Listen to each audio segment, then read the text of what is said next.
pertama, di samping Tasya ada Amel sebagai presentator kedua, di samping Amel ada Novia sebagai presentator keempat. Kami akan mempresentasikan makalah yang berjudul Kerukunan Antar Umat Beragama. Kerukunan beragama adalah keadaan hubungan antar umat beragama yang dilandasi toleransi, saling pengertian, dan saling mengerti dalam pengamalan ajaran agama serta kerjasama dalam kehidupan bermasyarakat. Nah, untuk mengetahui jawaban tersebut, marilah kita memperhatikan dengan baik penjelasan yang akan dijelaskan oleh presentasi pertama, yaitu Tasya. Kepada Tasya, dipersilakan.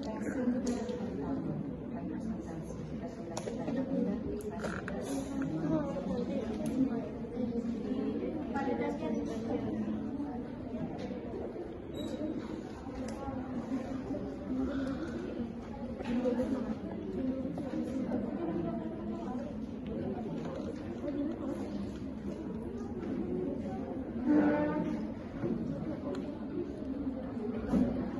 Assalamualaikum warahmatullahi wabarakatuh. Waalaikumsalam warahmatullahi wabarakatuh. Baik, terima kasih waktunya. Di sini saya akan menjelaskan kendala-kendala mewujudkan kerukunan antar umat beragama. Salah satunya yaitu rendahnya sikap toleransi. Toleransi ialah sikap saling menghargai antar berbagai umat beragama. Kemudian ada kepentingan politik. Kepentingan politik dapat ikut serta memengaruhi hubungan antar agama dan bahkan merusak hubungan antar agama. Kemudian ada sikap fanatisme. Fanatisme dalam persepsi ini dipandang sebagai bentuk solidaritas terhadap orang-orang yang sepaham dan tidak menyukai kepada orang yang berbeda paham. Assalamualaikum warahmatullahi wabarakatuh.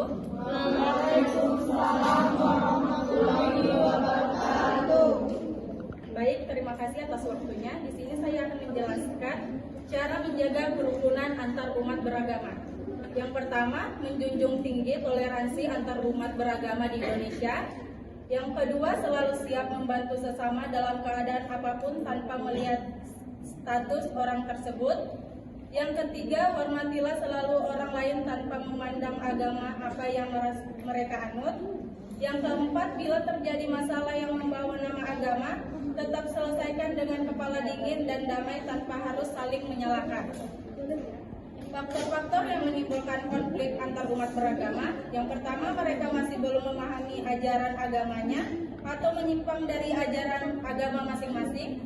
Yang kedua, masyarakat masih mementingkan diri sendiri atau menganggap agamanya yang paling benar. Dan yang terakhir, masyarakat masih bertindak semaunya tanpa mengikuti kaidah yang ada. Sekian dan terima kasih. Terima kasih kepada Amel atas pemaparannya. Kemudian kita akan beranjak ke materi selanjutnya yang akan disampaikan oleh Novia. Assalamualaikum warahmatullahi wabarakatuh. Waalaikumsalam warahmatullahi wabarakatuh. Masyarakat harus mempererat tali persahabatan dan berusaha mengenal lebih jauh antara satu dengan yang lain. Yang ketiga, mempunyai kesadaran bahwa setiap agama dianut masyarakat membawa misi kedamaian. Yang keempat, masyarakat yang baru saja pindah ke daerah lain harus berbaur. Yang kelima, dalam masyarakat harus ada keadilan dan rasa ketidakadilan harus dihilangkan agar tidak menimbulkan kebencian. Yang keenam, adanya pengembangan identitas bersama seperti persatuan dan kesatuan dalam berbangsa dan bernegara. Yang ketujuh, adanya gotong royong dalam masyarakat dan kerjasama. Yang selanjutnya, pola pembinaan kerukunan hidup bersama. Pembinaan ini untuk memantapkan kerukunan dan ketokohan semangat kebangsaan menuju Indonesia baru. Segala persoalan yang terjadi di lingkungan intern umat beragama hendaknya dapat diselesaikan dengan semangat. Baik, mungkin demikian yang dapat saya sampaikan. Kurang dan lebihnya saya mohon maaf. Assalamualaikum warahmatullahi wabarakatuh. Mewujudkan kedepan terutama mewujudkan dan mengadakan dialog antar umat beragama yang di dalamnya membahas tentang hubungan antar sesama umat beragama. Selain itu ada beberapa cara untuk menjaga sekaligus mewujudkan kerukunan antar umat hidup antar umat beragama, antara lain yang pertama, menghilangkan perasaan curiga atau permusuhan terhadap pemeluk agama lain. Yang kedua, jangan menyalahkan agama seseorang apabila dia melakukan kesalahan tetapi salahnya orang. Dan yang ketiga, biarkan umat lain melaksanakan ibadahnya, jangan mengganggu umat lain yang sedang beribadah. Yang keempat, tidak diskriminasi terhadap agama lain. Kepada teman-teman yang ingin bertanya, kami persilakan.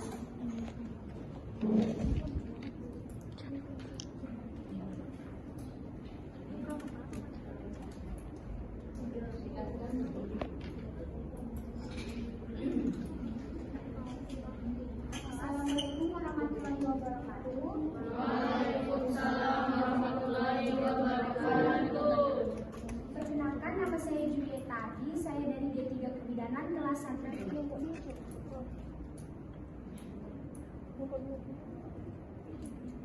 Saya ingin bertanya mewakili kelompok 1.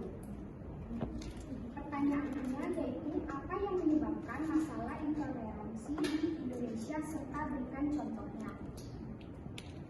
Mungkin itu saja pertanyaan dari saya. Terima kasih.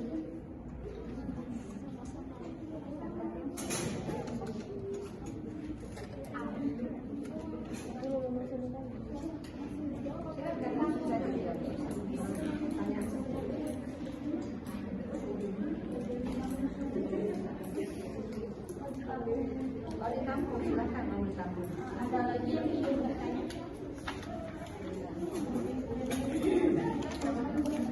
Assalamualaikum warahmatullahi wabarakatuh. Waalaikumsalam warahmatullahi wabarakatuh. Perkenalkan, nama saya Dialog Alfiani, saya dari kelas 1B di 3 Kebidanan. Saya akan mewakili pertanyaan dari kelompok 1. Apa yang terjadi jika orang memiliki toleransi yang rendah antar umat beragama? Terima kasih. Dan ada lagi.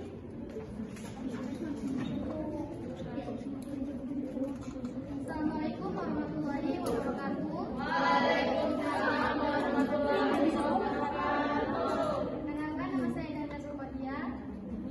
Saya mewakili kelompok 3 dari kelas D3 Kebidanan kelas 1B. Di sini saya akan bertanya.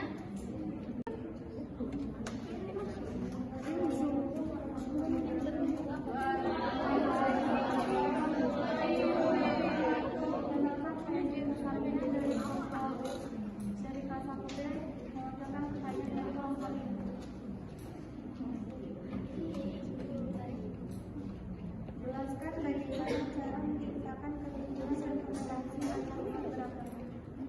Sekian dan terima kasih.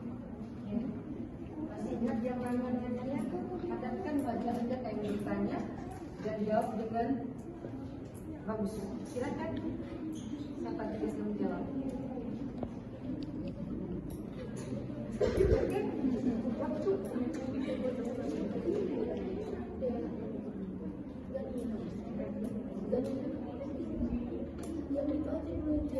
Kalian mencatatkannya tadi nama-nama yang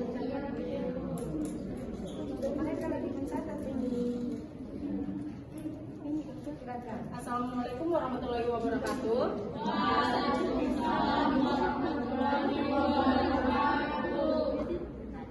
Saya ingin menjawab pertanyaan dari Dialola. Apa yang terjadi jika orang memiliki toleransi yang rendah antar umat beragama? Akan terjadi perpecahan karena jika tidak ada rasa toleransi, orang tersebut akan memandang berbeda kepada orang yang tidak sepemikiran. Bagaimana Dialola? Bagaimana ya?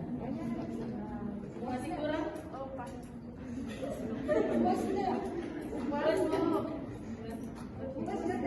Sekian dan terima kasih. Oke, lanjut dengan siapa? Jadi akan terjadi apa kalau intoleransi? Perpecahan permusuhan. Permusuhan melahirkan kekacauan. Kekacauan melahirkan apa? Pertikaian. Akhirnya tidak ada kedamaian. Ibu pikirkan buat anak-anak. Nah, karena itu salah satu trik kalau kita berpikir tuh cari sesuatu yang indah bisa didengar dengan enak pada enak. Lanjut. Karena ibu masih waktu ya sudah masih ibu. Oke, Lola tadi tuh puas ya Lola ya?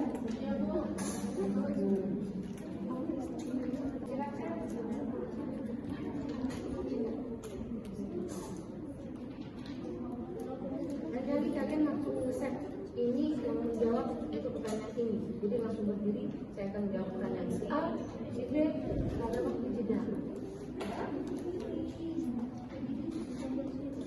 Siap S1, gak usah ada jeda ya. Harusnya S1. Waktu kalian tinggal 10 menit.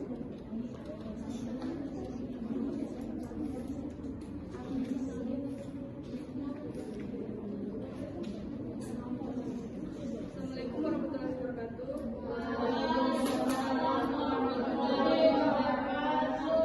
Saya akan menjawab pertanyaan dari kelompok 5, yaitu apa saja yang menjadi kendala sulitnya terjalin kerjasama antar umat beragama dengan baik.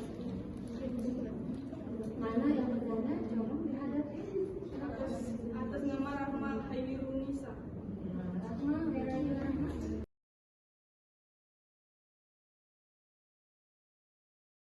Assalamualaikum warahmatullahi wabarakatuh. Kami dari kelompok 3 yang berjumlah 4 orang. Perkenalkan, nama saya Ganatul Kodia. Perkenalkan, nama saya Rizda. Saya Siti Nur Fadilah. Saya Adinda Pasha Sabrina. Kali ini kami akan mempresentasikan makalah agama yang berjudul Peran Umat Beragama Islam dalam Mewujudkan Masyarakat Beradab dan Sejahtera. Silakan disimak videonya. Ya Bu, yang presentasi kelompok 3 Bu. Ya silakan, mulai saja. Waktu kita terus ini berjalan nih. Bismillahirrahmanirrahim. Assalamualaikum warahmatullahi wabarakatuh. Waalaikumsalam warahmatullahi wabarakatuh. Waalaikumsalam warahmatullahi wabarakatuh. Alhamdulillahirrahmanirrahim. Wassalatu wassalamu ala asyrafil anbiya'i wal mursalin wa ala alihi wa sahbihi ajma'in amma ba'du. Pertama dan yang paling utama, kita panjatkan puji syukur kehadirat Allah Subhanahu wa taala yang telah memberikan nikmat dan kesempatannya sehingga kita bisa bertemu di tempat berkumpul kembali. Salawat dan salam kita berikan kepada Nabi besar Muhammad SAW yang telah membawa kita dari zaman jahiliyah menuju zaman yang penuh ilmu pengetahuan seperti sekarang ini. Saya hormati Ibu dosen, Ibu Ishak Diah, dan teman-teman sekalian. Sebelumnya perkenalkan, nama saya Ganatul Kodia, saya dari kelompok 3 yang bertugas sebagai moderator. Adapun kelompok saya yang terdiri dari Adinda Pasha Sabrina sebagai pemateri pertama, Siti Nurul sebagai pemateri kedua, dan Rizda sebagai pemateri ketiga. Untuk memperingkat saja untuk pemateri yang pertama berikan kepada Adinda Pasha Sabrina. Kepada Dinda, saya persilakan. Terima kasih kepada moderator. Saya akan membacakan di sini ada pengertian masyarakat beradab dan sejahtera. Masyarakat berarti sejumlah manusia dalam arti seluas-luasnya dan terikat oleh suatu kebudayaan yang mereka anggap sama. Dari pengertian ini dapat dicontohkan istilah yang utama yaitu bercocok tanam, perikanan, ternakan atau gabungan dari ketiga ini yang sistem budayanya mendukung masyarakat. Masyarakat modern berarti masyarakat yang sistem perekonomiannya berdasarkan pasar secara luas. Spesialisasi di bidang industri dan pemakaian teknologi canggih. Memperhatikan kedua istilah di atas, masyarakat desa dan masyarakat modern, kata kedua dalam gabungan dua kata itu, desa dan modern, merupakan kualitas dari suatu masyarakat. Bertolak dari cara demikian dapat memberi suatu kualitas pada suatu masyarakat, umpama masyarakat tradisional, masyarakat primitif, masyarakat agamis, masyarakat beradab, masyarakat sejahtera, dan masyarakat beradab sejahtera. Pada contoh terakhir ini memberikan dua buah kualitas sekaligus, yaitu beradab dan sejahtera. Kata beradab berarti kesopanan, kehasan, dan kebaikan budi pekerti. Sementara itu kata sejahtera berarti aman sentosa dan makmur. Bertolak dari masing-masing pengertian masyarakat, beradab, dan sejahtera, rangkaian kata ketiganya menjadi masyarakat beradab dan sejahtera mempunyai maksud bahwa masyarakat yang dikehendaki adalah masyarakat yang kumpulan manusianya terdiri atas orang-orang halus, sopan, dan baik budi pekertinya, supaya masyarakat tersebut selamat dari dan bebas dari gangguan maupun kesukaran. Konsep masyarakat beradab dan sejahtera atau masyarakat madani. Masyhur Hakim memaparkan awal istilah masyarakat madani muncul di Indonesia pada tanggal 26 September 1995 ketika Anwar Ibrahim menjabat sebagai Menteri Keuangan dan Wakil Perdana Menteri Malaysia ketiga, menyinggung kata-kata masyarakat madani, dan menurut pengakuannya kata ini diterjemahkan dari civil society.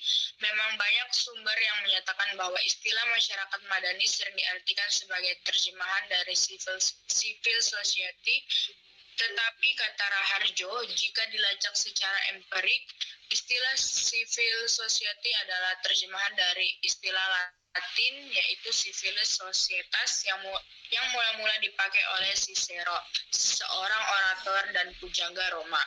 Masyhur Hakim memaparkan awal istilah masyarakat madani, pengertian mengacu kepada gejala budaya perorangan dan masyarakat. Masyarakat sipil disebut sebagai sebuah masyarakat politik yang memiliki kode hukum sebagai dasar pengaturan hidup.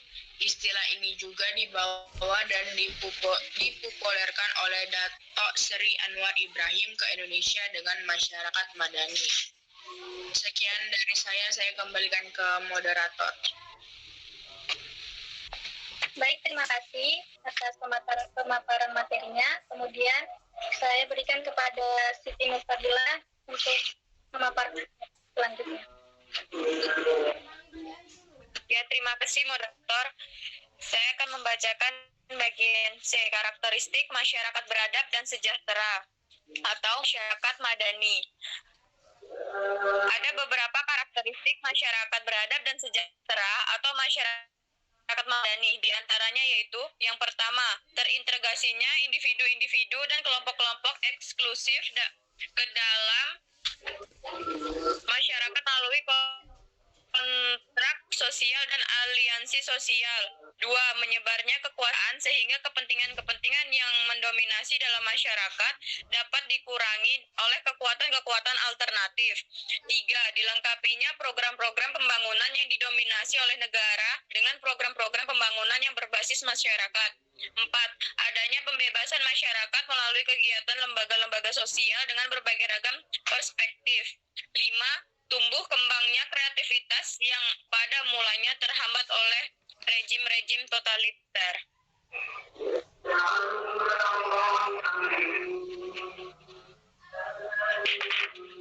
Apabila diurai, dua kriteria tersebut menjadi 7 prasyarat masyarakat madani sebagai berikut. 1. Terpenuhinya kebutuhan dasar individu, keluarga, dan kelompok dalam masyarakat. 2. Berkembangnya modal manusia, human capital, dan modal sosial, social capital, yang kondusif bagi terbentuknya kemampuan melaksanakan tugas-tugas kehidupan dan terjalinnya kepercayaan dan relasi sosial antar kelompok. Ketiga, tidak adanya diskriminasi dalam berbagai bidang pembangunan. Dengan kata lain, terbukanya akses terhadap berbagai pelayanan sosial.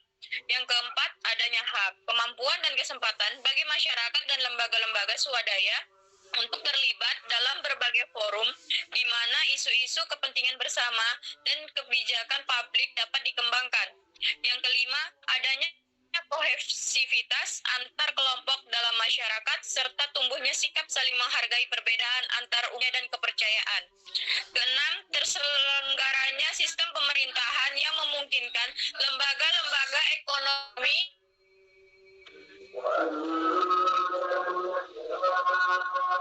hukum dan sosial berjalan secara produktif dan berkeadilan sosial. 7. Adanya jaminan, kepastian dan kepercayaan antara jaringan-jaringan kemasyarakatan yang memungkinkan terjalinnya hubungan dan komunikasi antar mereka secara teratur, terbuka dan terpercaya. Terima kasih.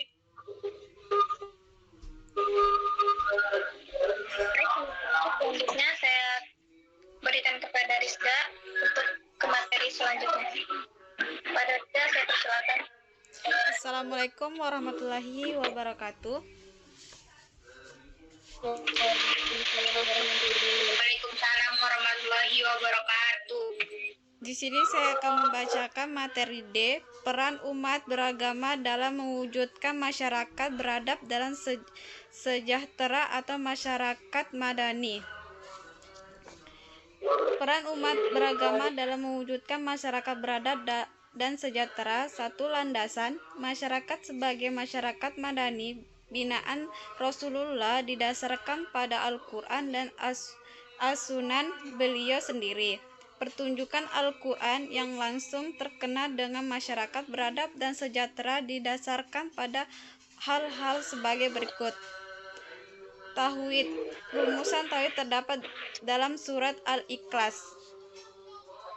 Dalam ayat kedua dari surat tersebut menyatakan bahwa segala sesuatu bergantung kepada Allah Subhanahu wa taala, termasuk segala urusan yang berkenan dengan masyarakat kepada Allah. Mereka masyarakat kumpulan dari orang per orang yang memiliki sistem budaya dan pandangan hidup, menyembah dan memohon pertolongan Allah Subhanahu. Allah berfirman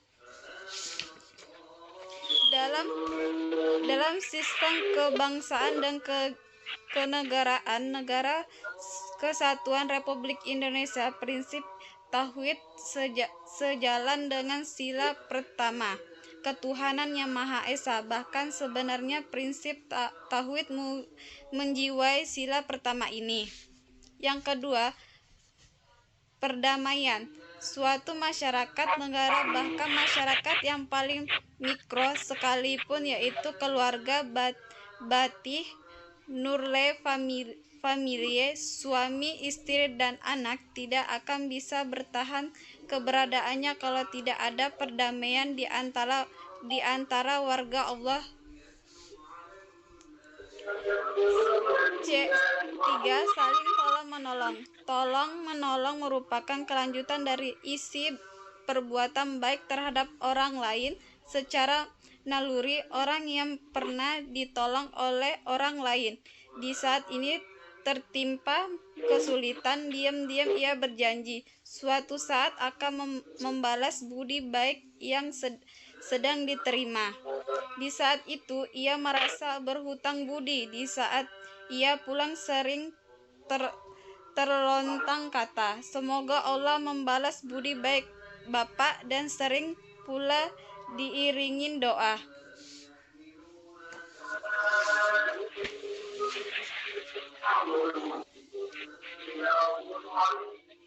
Yang keempat, bermusyawarah. Dalam bermusyawarah sering muncul kepentingan yang berbeda dari masing-masing subkelompok atau warga, supaya tidak ada pihak yang dirugikan atau tertindas.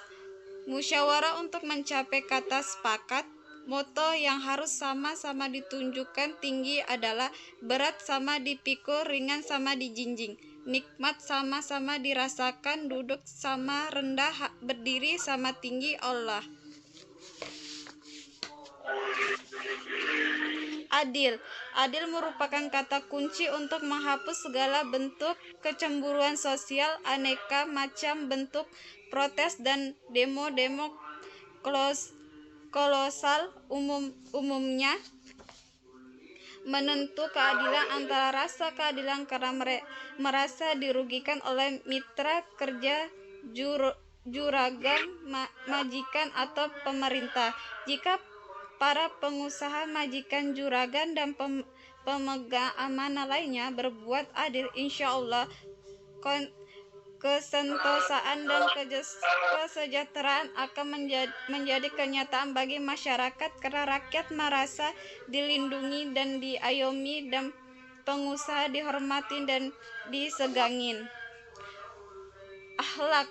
Nabi Muhammad mengaku bahwa dirinya diutus di muka bumi ini untuk menyempurnakan akhlak manusia supaya berakhlak karimah. Pengakuan itu diwujudkan dengan tindakan konkret beliau baik sebagai pribadi maupun dalam membangun masyarakat Islam di masanya.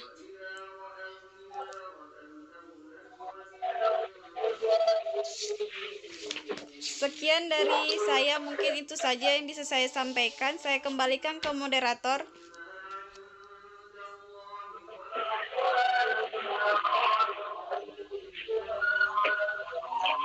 Terima kasih, itu tadi pembicaraan pada kelompok kami. Untuk teman-teman yang kurang jelas atau ingin bertanya,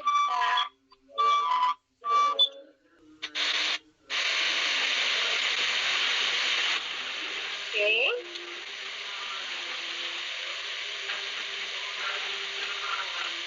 Silahkan lanjut ya. Tinggal Assalamualaikum warahmatullahi wabarakatuh. Perkenalkan, nama saya Desi Amalia Rizka, perwakilan dari kelompok 1, izin bertanya. Bagaimana yang disebut masyarakat beradab dan sejahtera madani?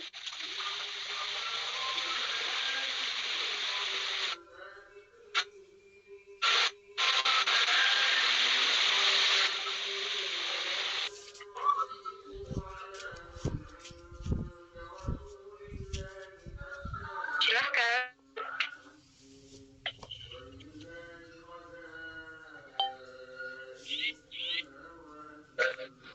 Baik, terima kasih. Saya akan menjawab pertanyaan dari Desi. Bagaimana yang disebut masyarakat beradab dan sejahtera madani? Suatu masyarakat yang beradab dalam membangun, menjalani, dan memaknai kehidupannya.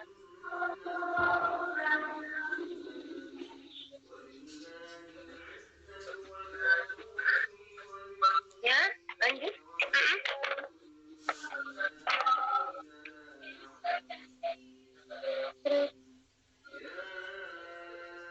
Bisa dipahami Desi? Atau ada yang kurang? Bisa.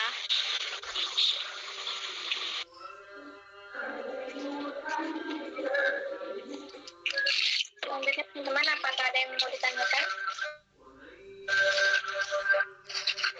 Silakan.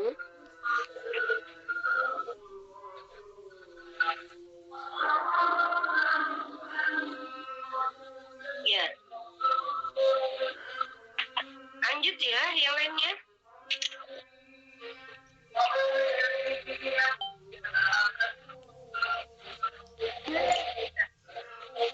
Oke, seharusnya kalian ini ada 5 kelompok, 1 kelompok maju, berarti ada 4 pertanyaan paling minimal, ya kan? Ya, karena waktu juga sudah mepet, jadi bisa Ibu tambahkan tadi tentang kalian mengangkat tentang masyarakat madani, padahal kita bukan maksudnya, padahal masyarakat madani ini adalah bagian dari masyarakat yang memang masyarakatnya sudah beradab, berakhlak, mempunyai adab yang baik. Kenapa? Karena Rasulullah sendiri selama waktu 23 tahun, itu waktu yang sangat singkat sebenarnya untuk membangun sebuah negara yang makmur seperti yang sudah diciptakan oleh Rasulullah, yang dibina oleh Rasulullah. Kenapa? Karena di dalam kepemimpinan Rasulullah itu beliau telah merevolusi 2 pilar. Apa 2 pilar itu? Inilah 2 pilar yang menjadi dasar berkembangnya masyarakat yang dibina Rasulullah menjadi masyarakat yang makmur, yaitu masyarakat madani. Dua pilar itu adalah, pertama adalah pilar akhlak. Yang kedua adalah pilar sosial. Jadi dua bidang inilah yang direvolusi. Arti revolusi di situ adalah perubahan besar-besaran yang sangat signifikan, cepat perubahannya. Jadi bagaimana beliau merubah akhlak, tentu saja beliau sendiri harus menjadi panutan, karena kita tidak meragukan lagi bahwa Rasulullah memang adalah panutan teladan kita, karena beliau adalah uswatul hasanah. Kata beliau, innama bu'istu liyutammima makarimal akhlak. Sesungguhnya aku diutus ke dunia ini adalah hanya untuk menyempurnakan akhlak. Nah, setelah akhlak manusia yang dibina oleh Rasulullah ini mulai baik bahkan sangat baik, ya, ada yang sangat baik, beberapa sahabat beliau itu ada orang-orang yang memiliki akhlak yang sangat baik. Lalu beliau juga merevolusi sosial, di bidang sosial, bagaimana kehidupan ekonomi terangkat dengan perdagangan yang halal, tidak riba, dengan bagaimana membina sosial yang bagus di antara sesama tetangga, tidak boleh ada yang lapar sementara kita kenyang sendirian. Itu ditanamkan beliau sehingga timbullah keadilan sosial. Kalau kita keadilan sosial bagi rakyat kita di Jakarta, itu yang diciptakan beliau jadi pilar dua. Pilar inilah yang mendasari pastinya sehingga melahirkan masyarakat yang betul-betul mendapatkan berkah dari Allah. Ya, itu saja yang bisa ibu tambahin, dan silahkan ditutup dengan kesimpulan dan langsung kafaratul majelis. Silahkan. Baik, kesimpulannya bisa. Baik, kesimpulannya bisa.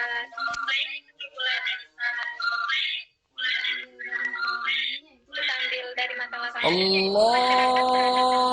yaitu masyarakat yang adil, terbuka, demokratis, sejahtera dengan kesadaran ketuhanan yang harus diterapkan di dalam kehidupan sosial untuk mewujudkan peranan umat beragama, masyarakat beradab dan sejahtera, yaitu dengan berkomunikasi, melakukan studi agama, bersikap adil, menjaga perdamaian, bermusyawarah, dan menumbuhkan kesadaran masyarakat beradab.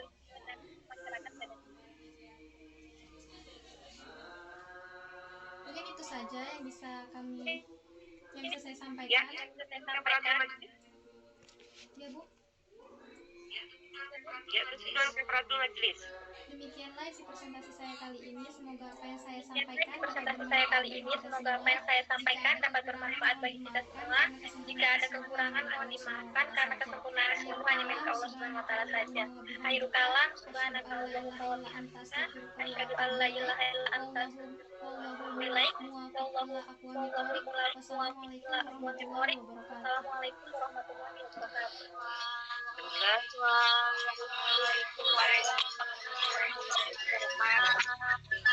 Alhamdulillah. Assalamualaikum warahmatullahi wabarakatuh. Terima kasih, Bu. Terima kasih, Bu.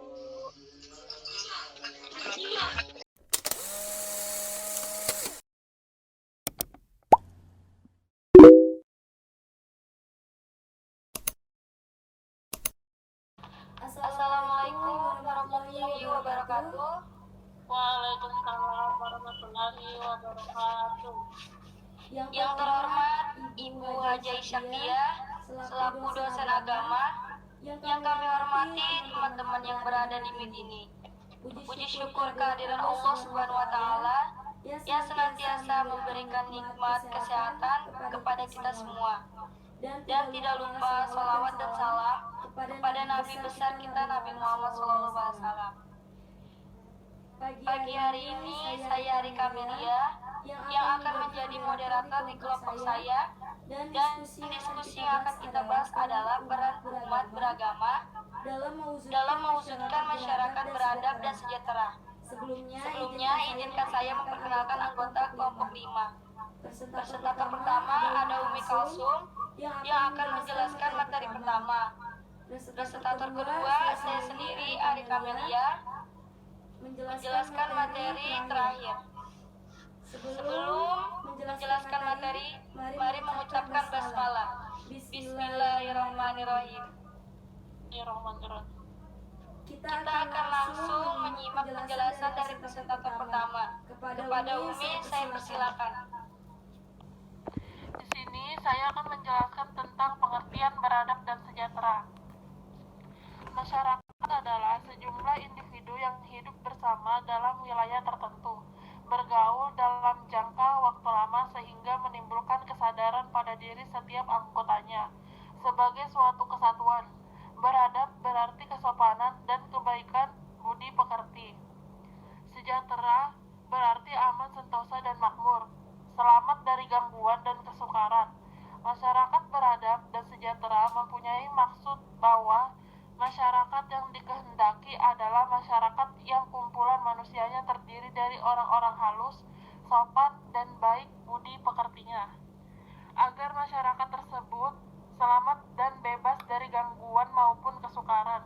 Masyarakat beradab adalah masyarakat yang adil, terbuka, dan demokratis dengan kesadaran ketuhanan yang tinggi yang diterapkan dalam kehidupan sosial. Yang kedua, ada peran mahasiswa dalam mewujudkan masyarakat beradab dan sejahtera. Masyarakat adalah agen of change dalam segala hal, khususnya untuk membentuk masyarakat madani.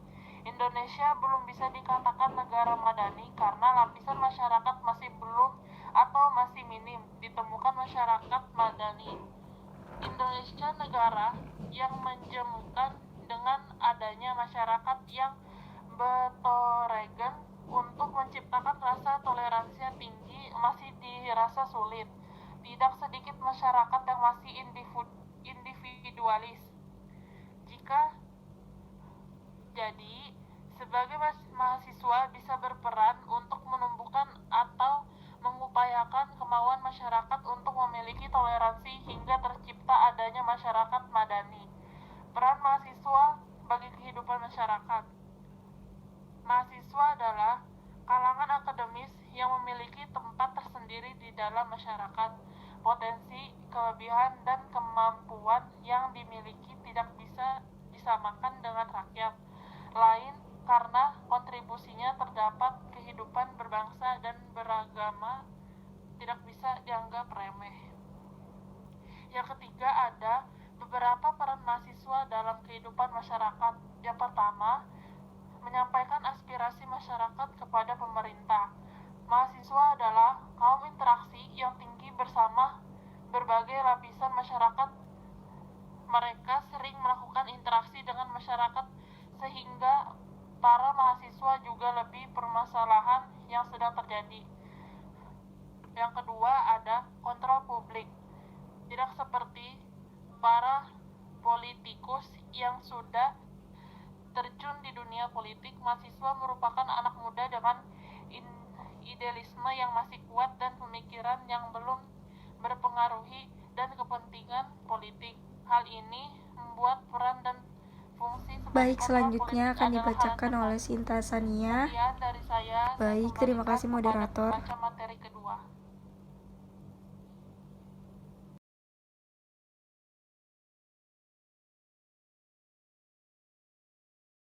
Ketiga, penyambung lidah pemerintah. Menyampaikan aspirasi masyarakat kepada pemerintah dan melakukan kontrol politik. Mahasiswa juga berperan sebagai penyambung lidah pemerintah. Materi selanjutnya akan dijelaskan oleh Ari Kamelia. Ari Kamelia dipersilakan. Pemerintah kepada masyarakat. Sekian dari saya kembalikan ke moderator.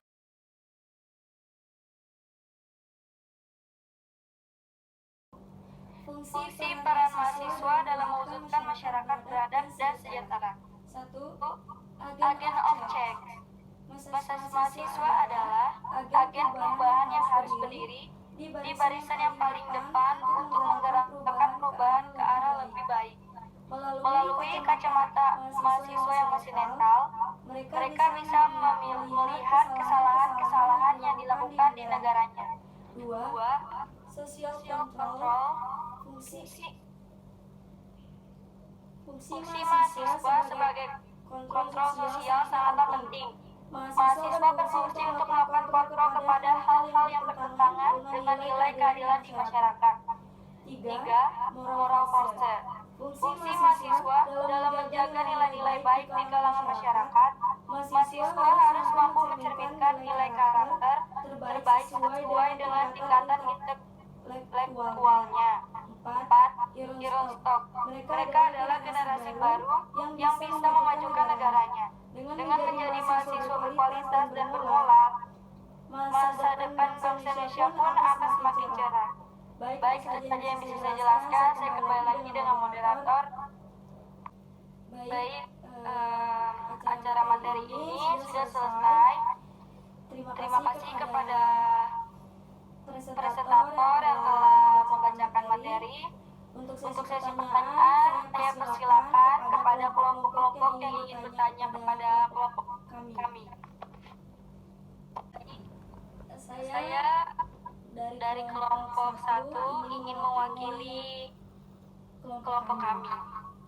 Izin bertanya, dalam mewujudkan masyarakat yang beradab, pastinya terdapat kesulitan untuk melakukan hal-hal tersebut. Apa saja biasanya kendala-kendala yang muncul dalam mewujudkan masyarakat yang beradab? Terima kasih. Baik, saya perwakilan untuk menjawab pertanyaan dari kelompok 1. Banyak sekali kendala dalam masyarakat. Dalam mewujudkan masyarakat yang beradab, sangat tidak mudah dalam proses mewujudkannya Indonesia sebagai masyarakat madani. Antara lain, kualitas sumber daya manusia masih sangat rendah karena pendidikan pendidikan politik masih rendah di kalangan masyarakat Indonesia. Baik, sekian dari saya kembalikan ke moderator. Baik, terima kasih Umi telah menjawab kelompok 1. Di sini ada yang ingin bertanya lagi? Baik, saya perwakilan dari kelompok 3 ingin bertanya. Apakah kondisi masyarakat Indonesia saat ini sudah dapat dikatakan masyarakat madani? Sekian dari saya. Makasih. Baik, saya akan menjawab pertanyaan dari kelompok 3. Tentunya masyarakat Indonesia belum masuk kategori masyarakat madani. Karena masyarakat Indonesia belum memenuhi pokok masyarakat madani seperti wilayah, demokrasi, toleransi, turisme, keadilan sosial. Mengapa saya bilang masyarakat belum masuk ke masyarakat madani? Contohnya, demokrasi, para pejabat banyak sekali melakukan suap dan diberi keringan oleh keadilan karena suatu hal seperti pejabatnya mengakui kesalahan dan didenda yang tidak sesuai dengan apa yang diambil, misalnya suap 32 miliar, membayar denda keadilan hanya dikenakan 600 juta dan dipenjara hanya 11 tahun, lalu diberikan ringan jadi 9 tahun.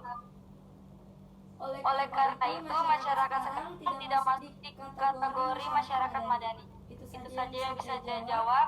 Terima kasih kepada Arika yang telah menjawab pertanyaannya. Selanjutnya, ada yang ingin bertanya lagi? Di sini saya ingin bertanya. Saya mewakili kelompok 4. Menurut Anda, mengapa mahasiswa menjadi sosial kontrol bagi masyarakat? Sekian dari saya, terima kasih. Baik, saya perwakilan untuk menjawab pertanyaan kelompok 4. Mahasiswa adalah generasi penerus bangsa, seseorang yang menjadi penggerak perubahan. Mahasiswa bukan hanya sekedar pelajar, tetapi ia juga seorang penggerak. Ia juga mempunyai peran sebagai sosial kontrol. Mahasiswa, sebagai seseorang yang memiliki pendidikan yang lebih tinggi, seharusnya lebih kritis dan lebih peka terhadap problematika yang terjadi di masyarakat. Mahasiswa tidak boleh acuh terhadap apa yang terjadi pada masyarakat. Baik, sekian dari saya, makasih. Tidak ada yang ingin ditanyakan lagi. Kami dari kelompok 5 telah menyelesaikan materi ini. Terima kasih kepada kelompok yang sudah bertanya. Terima kasih kepada Ibu Haja Syafia selaku dosen. Saya sebagai moderator telah menyelesaikan presentasi kelompok kami. Ini saja dari kami. Kurang lebihnya mohon maaf. Assalamualaikum warahmatullahi wabarakatuh. Waalaikumsalam warahmatullahi wabarakatuh.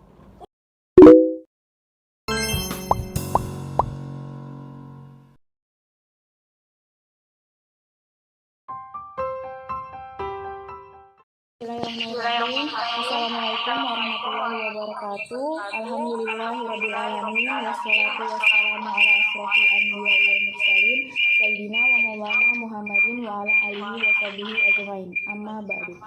Puji syukur kita panjatkan atas kehadirat Allah Subhanahu wa taala, karena dengan limpahan rahmatnya kita bisa melaksanakan presentasi dan diskusi pada hari ini dalam keadaan sehat walafiat.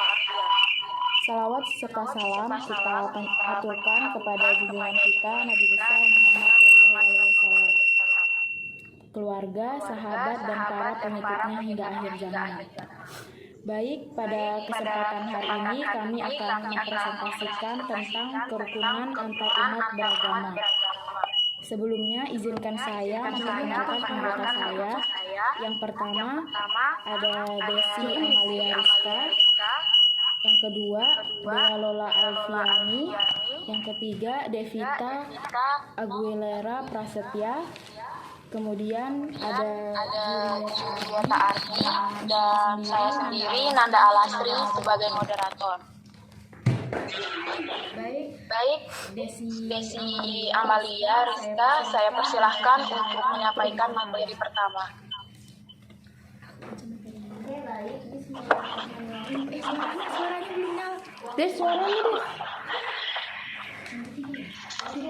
Oke, baik. Bismillahirrahmanirrahim. Terima kasih atas waktunya kepada moderator. Di sini langsung saja saya jelaskan tentang pengertian antar umat beragama. Kata kerukunan berasal dari dasar rukun. Rukun dari bahasa Arab yaitu ruknun yang berarti atas atau dasar.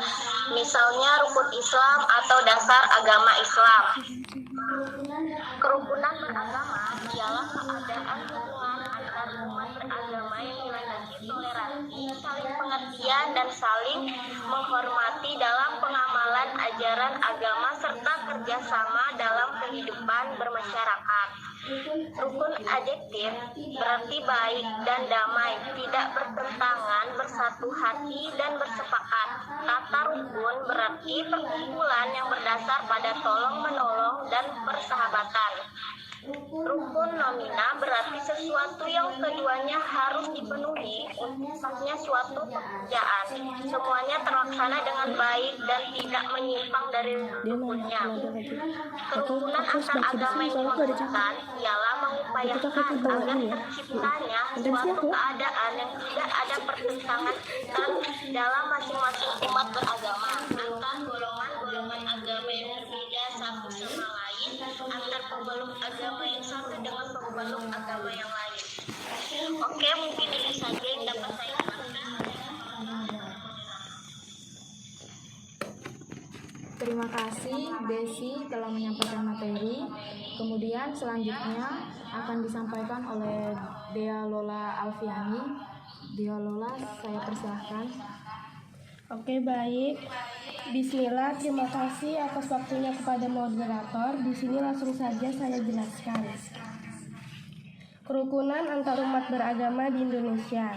Istilah kerukunan umat beragama identik dengan istilah toleransi.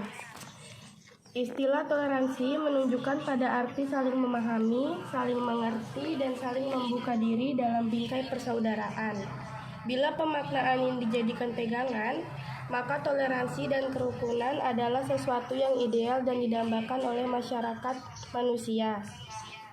Dalam konteks keindonesiaan, kerukunan beragama berarti kebersamaan antar umat beragama dengan pemerintah dalam rangka suksesnya pembangunan nasional dalam menjaga negara kesatuan Republik Indonesia. Oke, mungkin itu saja yang dapat saya sampaikan. Saya kembalikan ke moderator. Terima kasih.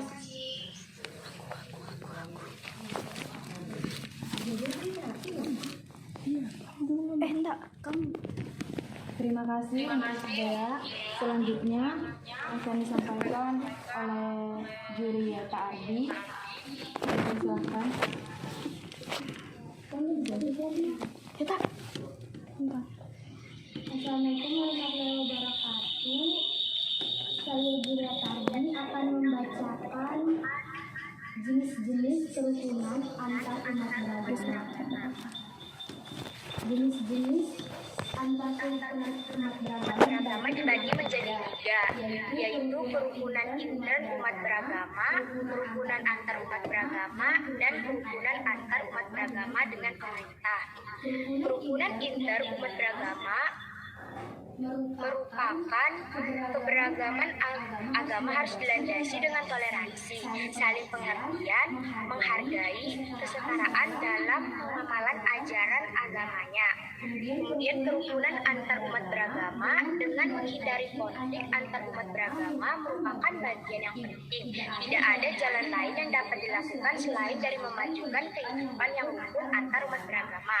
Kemudian kerukunan antar umat beragama dengan pemerintah. Kerukunan umat beragama di Indonesia dirumuskan dalam beberapa peraturan perundang-undangan. Peraturan pemerintah nomor 1/PNPS tahun 1965 tentang pencegahan penyalahgunaan dan atau penodaan agama pasal 1. Mungkin hanya itu saja yang dapat saya sampaikan tentang jenis-jenis kerukunan antar umat beragama. Selebihnya saya kembalikan kepada moderator. Terima kasih. Baik, terima kasih untuk Dieta. Kemudian materi selanjutnya akan disampaikan oleh Devita Agustera Prasetya. Dipersilahkan.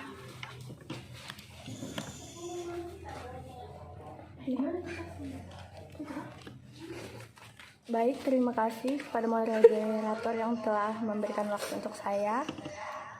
Baik, saya akan membacakan materi terakhir kami, yaitu tentang manfaat kerukunan antar umat beragama. Manfaat kerukunan antar umat beragama bagi kehidupan masyarakat merupakan fondasi dalam segala dasar aspek kehidupan yang plural atau tunggal ini, termasuk dalam hal kemajuan suatu bangsa dari segi sumber daya manusianya, maupun pembangunan untuk kemaslahatan dan kerukunan adalah dambaan serta harapan semua orang.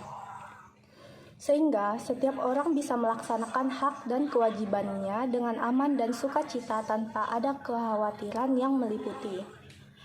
Adapun manfaat kerukunan antar umat beragama antara lain yaitu meningkatkan keimanan dan ketakwaan keberagaman masing-masing agama, masing dengan adanya kenyataan agama lain, menciptakan stabilitas nasional yang mantap dengan terwujudnya kerukunan hidup antar umat beragama, menunjang dan mensukseskan pembangunan dari tahun ke tahun, terciptanya suasana damai dalam masyarakat, mempererat dan memperkuat silaturahmi antar umat beragama. Baik, sekian pembacaan dari materi saya kembalikan ke moderator. Mungkin sekian penyampaian materi dari kelompok 1. Selanjutnya kami akan masuk kepada sesi tanya jawab atau diskusi. Bagi kelompok yang ingin bertanya, kami persilahkan menyebutkan nama dan kelompoknya.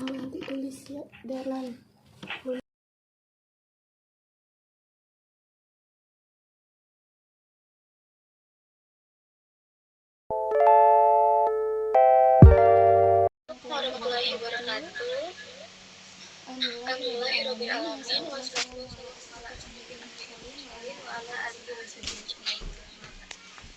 Pertama-tama marilah kita panjatkan syukur kehadirat Allah Subhanahu wa taala yang telah memberikan nikmat dan kesempatannya sehingga kita bisa berkumpul kembali di pertemuan online kali ini. Salawat serta salam kita berikan kepada junjungan kita Nabi besar Muhammad SAW yang telah membawa kita dari zaman jahiliyah menuju zaman yang penuh ilmu pengetahuan seperti sekarang ini. Yang kami hormati Ibu Haja Isyadiah Matapa dan teman-teman yang kami sayangi. Sebelum memulai presentasi, izinkan saya memperkenalkan diri saya, Yeni Nur Sadia sebagai moderator bersama dengan Eka Putri Febrianti sebagai presentator pertama, dan Serni Ramadhani sebagai presentator kedua. Baiklah, dalam pembahasan materi presentasi kali ini, kami akan mempresentasikan tentang kerukunan antar umat beragama. Langsung saja, berikut materi yang akan kami sampaikan. Saya persilahkan kepada presentator pertama, Eka Putri Febrianti, untuk menyampaikan materi. Waktu dan tempat dipersilahkan.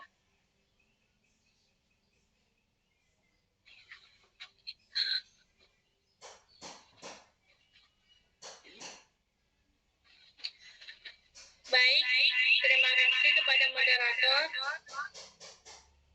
Di sini saya akan menyampaikan materi yang pertama, pengertian kerukunan umat beragama. Dalam pengertian sehari-hari, kata rukun dan kerukunan adalah damai dan perdamaian. Dengan pengertian ini, jelas kata kerukunan hanya dipergunakan dan berlaku dalam dunia pergaulan. Kerukunan antar umat beragama adalah cara atau sarana untuk mempertemukan, mengatur hubungan luar antara orang yang tidak seagama atau antara golongan umat beragama dalam kehidupan sosial kemasyarakatan. Kerukunan antar umat beragama di Indonesia. Dalam konteks keindonesiaan, sebagaimana sudah sama-sama kita ketahui bahwa bangsa Indonesia adalah terdiri dari berbagai jenis etnis, bahasa, budaya, dan agama. Jadi keragaman ini tidak menutup kemungkinan muncul konflik dan gesekan kepentingan. Dalam konteks inilah diperlukan suasana hidup rukun dan toleran. Upaya yang dilakukan baik melalui kebijakan pemerintah maupun berbagai elemen masyarakat tertentu harus terus dilakukan. Sudah puluhan tahun bangsa ini melakukan upaya agar masyarakat yang beragam ini hidup rukun. Menteri Agama Republik Indonesia tahun 1978 sampai dengan 1984 menetapkan Tri Kerukunan Beragam terdapat 3 prinsip dasar, yaitu yang pertama kerukunan intern umat beragam, yaitu kerukunan intern masing-masing umat dalam satu agama seperti kerukunan di antara aliran-aliran atau paham-paham atau mazhab-mazhab yang ada dalam suatu umat atau komunitas agama.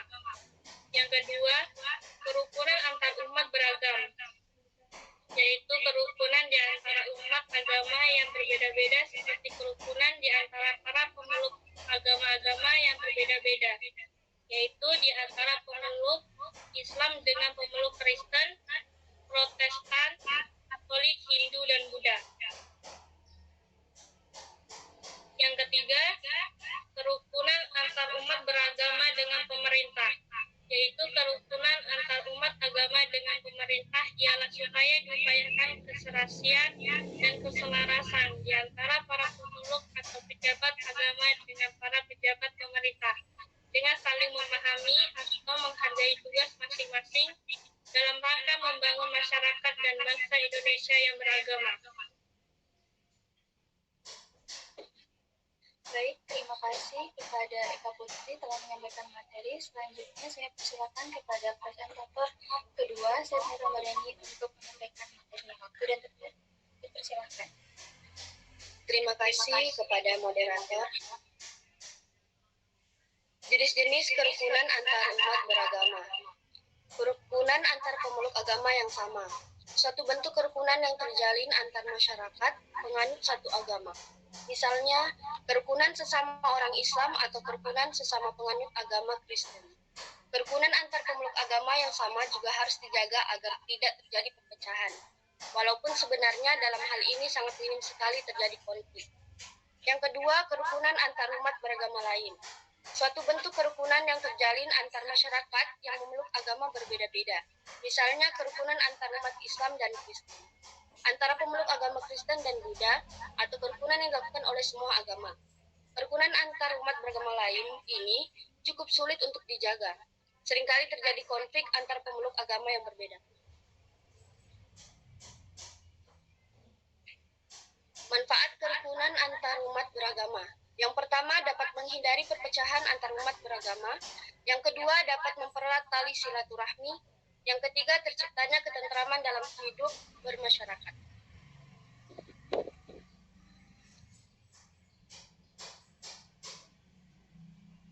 Islam adalah agama damai dan mencintai kedamaian. Islam senantiasa membimbing umatnya untuk selalu mampu menjaga kerukunan antara satu individu dengan individu lainnya. Dalam ajaran agama Islam bahwa semua manusia itu bersaudara tanpa memandang perbedaan. Hal ini dikemukakan dalam Al-Quran pada surat Al-Hujurat ayat 10. Bismillahirrahmanirrahim. Innamal mu'minuna ikhwatun fa'aslihu baina akhwaykum wattaqullaha la'allakum turhamun. Sesungguhnya orang-orang mukmin itu bersaudara. Karena itu damaikanlah antara kedua saudaramu yang berselisih dan bertakwalah kepada Allah agar kamu mendapat rahmat.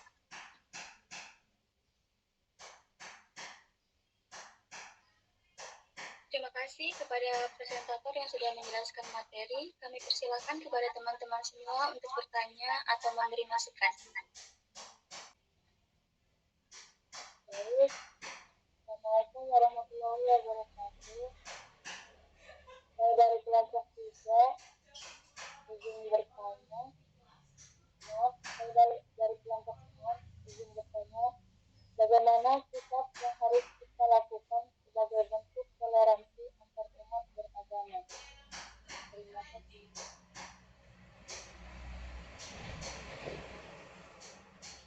Terima kasih atas pertanyaannya. Baik, terima kasih atas pertanyaannya. Di sini saya akan menjawab bagaimana sikap yang perlu diterapkan agar tidak terjadi pertentangan antar pemeluk agama yang berbeda. Sikap yang harus ada pada diri kita masing-masing untuk mengatasi konflik beragama pada Indonesia adalah memunculkan persatuan, menghilangkan sekat perbedaan, menghargai agama lain, tidak mudah diprovokasi. Beberapa hal kecil seperti itu dapat membuat munculnya rasa persatuan. Dan ingat, untuk apa kamu menjelek-jelekan agama orang lain jika kamu tidak mau agamamu dijelek-jelekan juga. Ini semua ada di tanganmu untuk membuat perbedaan menjadi persatuan ataupun menjadi perpecahan. Bagaimana Saudari Saadah?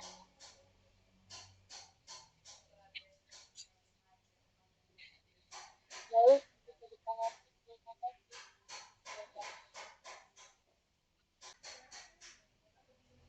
apa ada yang ingin bertanya lagi?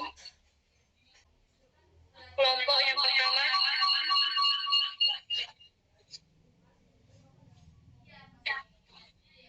Bagaimana peran pemerintah dalam menerapkan konsep 3 dari Tri Kerukunan Umat Beragama?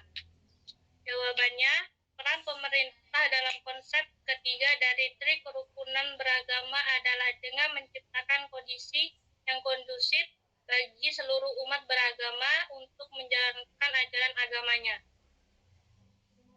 Kelompok kedua, mengapa penting bagi kita untuk menjaga kerukunan antar umat beragama? Jawabannya, kita harus menjaga kerukunan dalam beragama di Indonesia karena dengan menjaga kerukunan maka persatuan dan kesatuan untuk menjunjung integritas bangsa dapat dipertahankan bahkan ditingkatkan sehingga perpecahan bangsa dapat dihindari.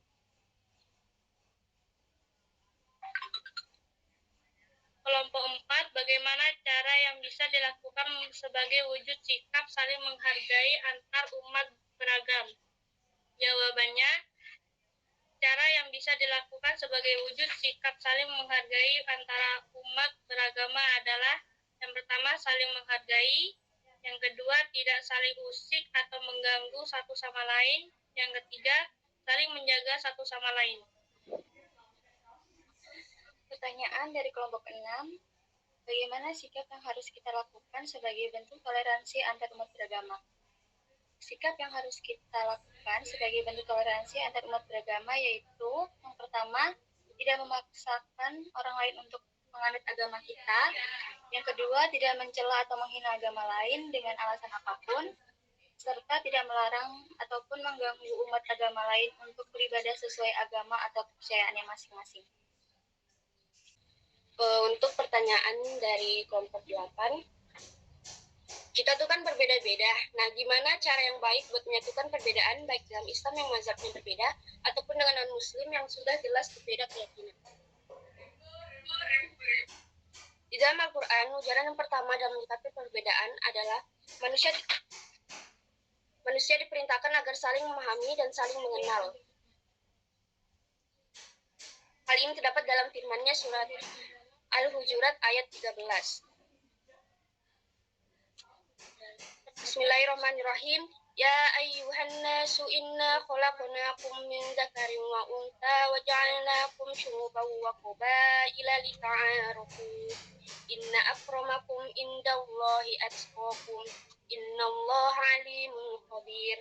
Wahai manusia, sungguh kami telah menciptakan kamu dari seorang laki-laki dan seorang perempuan.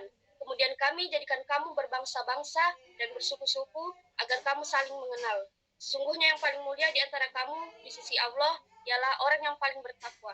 Sungguh Allah Maha mengetahui, Maha teliti. Ujaran kedua dalam hal menyikapi perbedaan adalah utamakan persatuan dan tidak berpecah belah.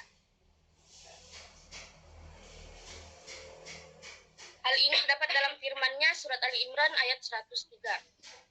Bismillahirrahmanirrahim. Wa'tasimu bihablillahi jami'an wa la tafarraqu wazkuru ni'matallahi 'alaikum iz kuntum a'da'an fa'alafa baina qulubikum fa asbahtum bi ni'mati ikhwana wa kuntum 'ala shafa hufratin minan nari fa'anqadhakum minha kadzalika yubayyinullahu lakum ayatihi la'allakum tahtadun. Dan berpegang teguhlah kamu semuanya pada tali agama Allah, dan janganlah kamu bercerai-berai. Dan ingatlah nikmat Allah kepadamu ketika kamu dahulu masa jahiliyah bermusuhan. Lalu Allah mempersatukan hatimu sehingga dengan karunia-Nya kamu menjadi bersaudara. Sedangkan ketika itu kamu berada di tepi jurang neraka, lalu Allah menyelamatkan kamu dari sana. Demikianlah Allah menerangkan ayat-ayat-Nya kepadamu agar kamu mendapat petunjuk. Selanjutnya, kelompok terakhir, kelompok 7, apa saja yang menjadi kendala terhadap kerukunan umat beragama di Indonesia? Beberapa kendala kerukunan umat di Indonesia yaitu rendahnya rasa toleransi, kepentingan politik, dan sikap fanatisme. Dari diskusi tadi bisa disimpulkan penting bagi kita untuk menjalin kerukunan antar sesama, dan tentu kita semua berharap agar kita bisa terus menjalin kerukunan antar umat beragama secara terus-menerus. Terima kasih atas atensinya teman-teman. Sampai jumpa di diskusi selanjutnya. Assalamualaikum warahmatullahi wabarakatuh.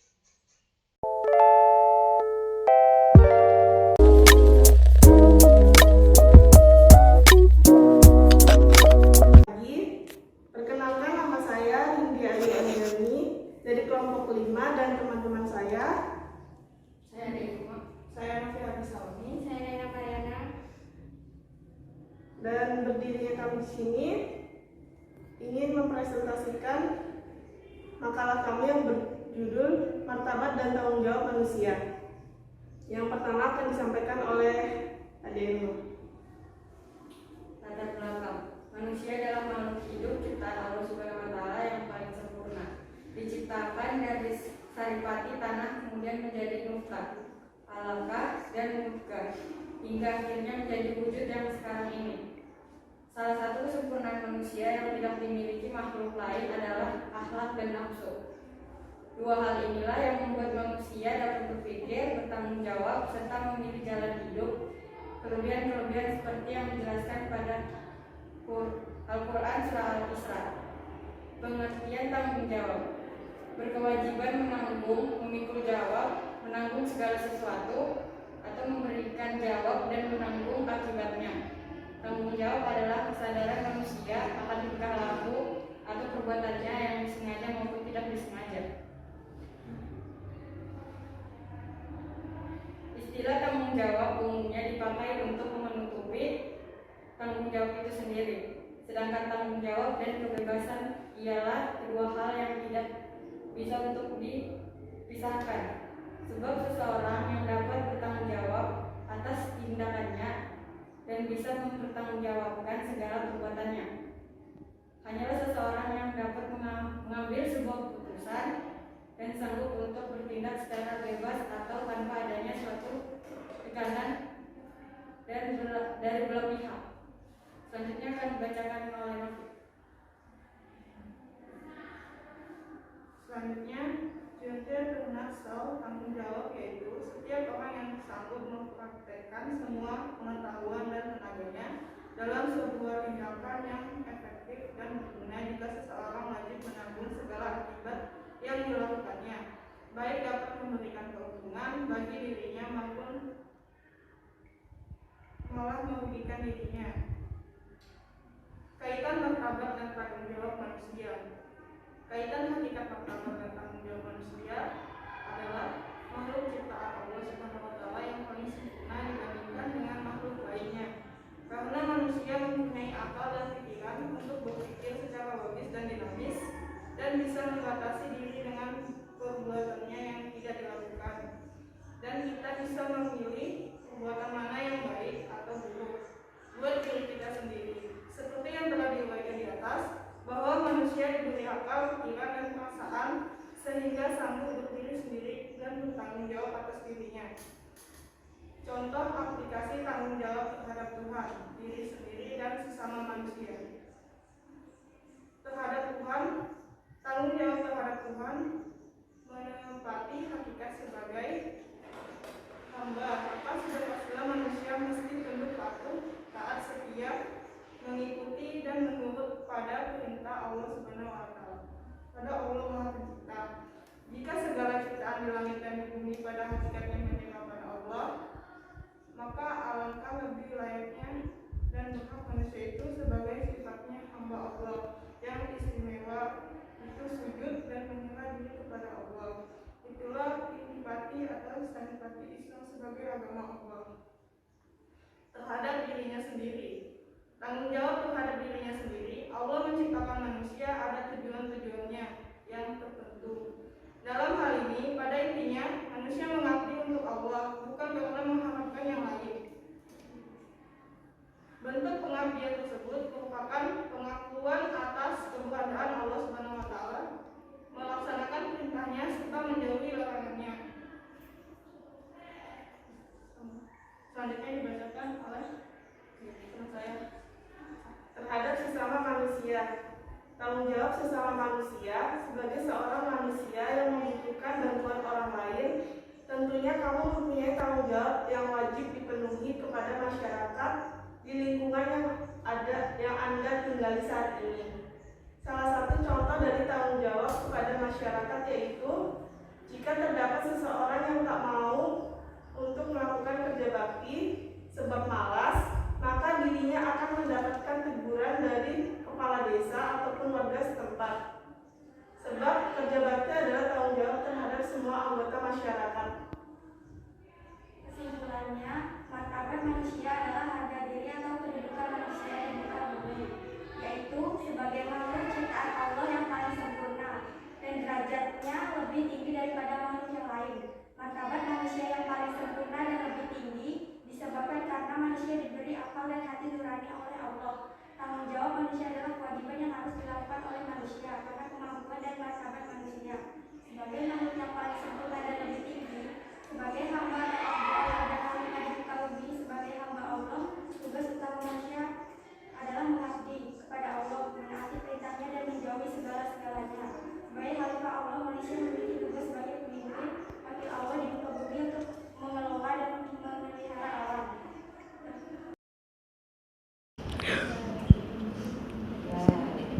Dampak dari tanggung jawab adalah dengan sikap tanggung jawab seseorang warga akan dipercaya, dihormati dan dihargai orang lain. Contohnya, yang pertama, terciptanya kondisi lingkungan masyarakat yang aman dan tentram. Yang kedua, terciptanya pembangunan bangsa yang saling menghargai. Jawab pertanyaan dari nomor 2. Bagaimana martabat kita sebagai budak menurut ajaran Islam? Sekalian dijilid sampai tanya dia ngasih jadi gede. Enggak jadi bahas hal-hal yang dilarang dalam agama di tengah-tengah masyarakat serta menjaga kebersamaan